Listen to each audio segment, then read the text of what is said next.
I am Mario Santamaria from Hope of Glory Community. I am involved in the Communications and Multimedia Department. By experience, ay matagal na rin ako nagsiset-up ng mga audio equipments namin, pero hindi talaga malinaw sa akin how things work. So, from the equalizers to yung mga processors, yung mga outboard gear na tinatawag, hindi ko alam talaga how to properly set it up.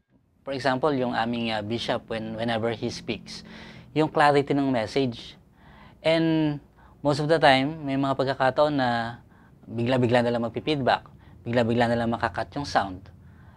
Pagka ganun, nawawala yung na medyo parang yung pagdadrive ng message, medyo somehow naapektuhan. Very fruitful yung aking experience dito kasi doon sa mga hands-on experiences ko, no? So, paano hanapin yung mga frequencies na nagpi-feedback, paano iset ng tama yung compression level.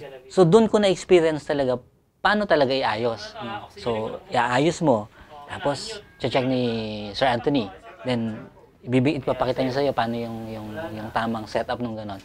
So, mas na talagang na-enhance yung aking pagkaunawa. I would highly recommend na yung mga churches, yung mga audio man nila padala dito. Kasi wala talagang eskwelahan na nagtuturo yung practical na paano talaga iaayos yung audio, no.